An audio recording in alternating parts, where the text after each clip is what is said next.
Hello everybody and welcome to another GripBeats tutorial. We're here to show you, while we have a moment, charging the two GripBeats demonstration prototypes, how you can actually connect your GripBeats to pre-existing music software, DAWs such as GarageBand. So if I open up GarageBand here, open up your instrument, your song, it's called in GarageBand. So for example, we're going to show you the piano mode, but you can essentially use any mode you like because GripBeats outputs MIDI wirelessly. So in order to connect GripBeats, you go to the top right toolbar, you go down to Advanced, go to Bluetooth MIDI devices. You can see we have two Bluetooth MIDI devices here. And you'll be able to rename your actual GripBeats device. So you'll be able to at least tell the difference. We'll connect them both at the same time. So now they're both connected. So you might be surprised, but here we go. This blue one here is configured to individual note rotation with a second configuration that when you press harder, it plays the same note repeatedly.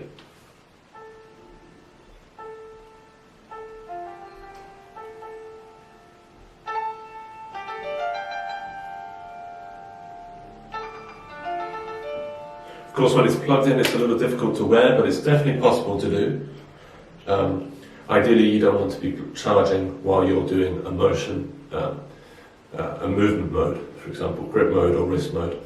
But it's definitely something to experiment with, so here we go.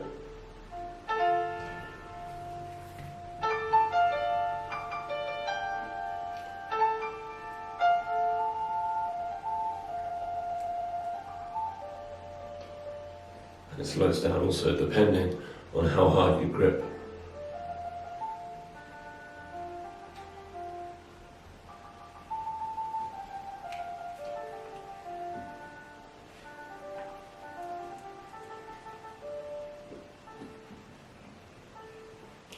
So that's the that configuration, and we've also got the arpeggio configuration here, so that when we squeeze, we play the whole arpeggio. So that's a little more familiar. And when you rotate, you change the pitch.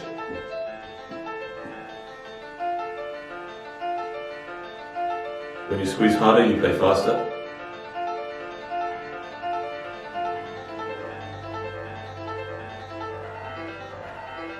So there should be 4 different chordal patterns here.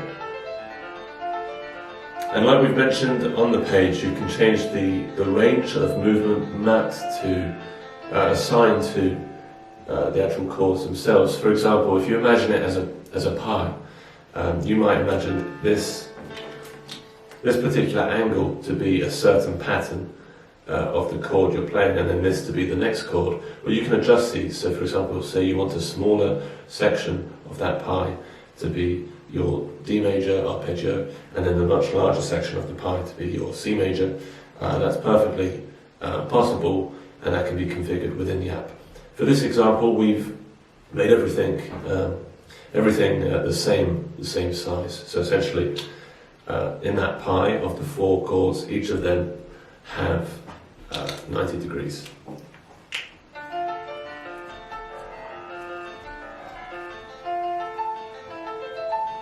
Or at least it's 90 degrees proportional to the actual range of movement we have. So in this case, if it's 180 degrees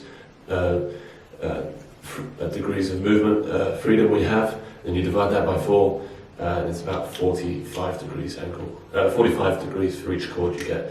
It's a little technical, but you don't need to know that. You can just use the GripBeats app to configure your own configurations, essentially, of motion and touch to music, and we'll make it visually and visually interactive, so it'll be simple to use. So there you go. We've got arpeggios on the right, and we've got individual repeater notes on the left. It's possible to sing it 2 at the same time. Of course, easier to wear them, which we'll do in a minute. This one is currently, it's got quite a high threshold. So essentially, if you want to play really hard, you've got to squeeze it really hard, or else you get a quiet note. So this one is hard, it's playing very loud because I squeezed hard to begin with, and this one is soft.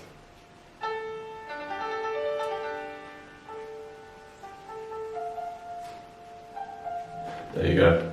Now I'll put them both in my hand in the same video. I'm going to have to cut it to put them on. But right now I'll show you how you can use your headphones to listen to what you're also playing. This actually is much simpler than you might think. Actually, you just plug it in and you play. Because obviously the sound is coming from your iPhone or your iPad or Android, because GripBeats is for both Apple and Android.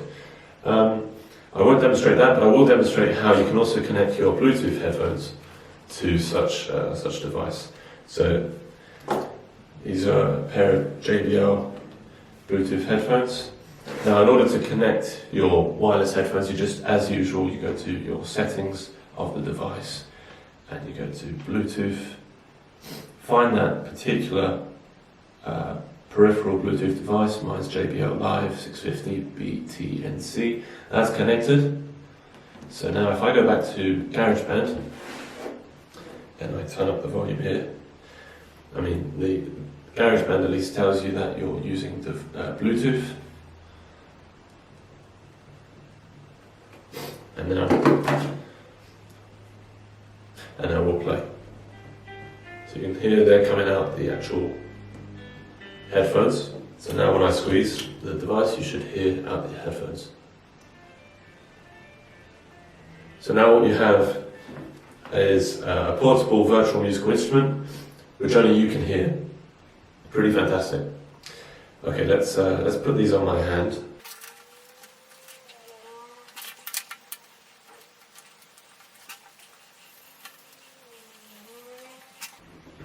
Okay, and we're back. So we'll just get recording this screen again. Now as you can hear, it's already connected, so we need to calibrate again, because I haven't calibrated since they weren't on my hand.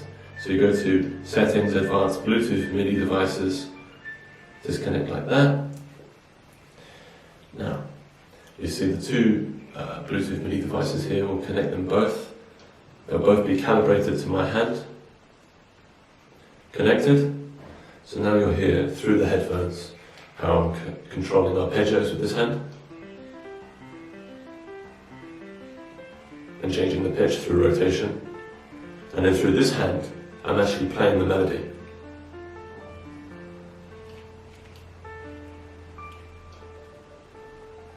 Now of course they're crossing over in terms of range, so I'm going to try and play the treble here and try to keep it as low here. At the same time I'm going to disconnect the headphones so you can hear it.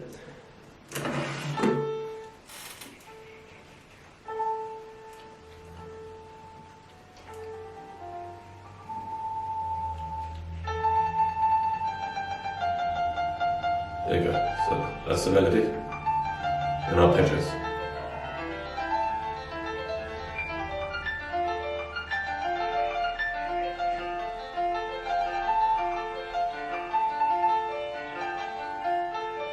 I'll play slowly with the arpeggios so that there's more of a feature of the melody.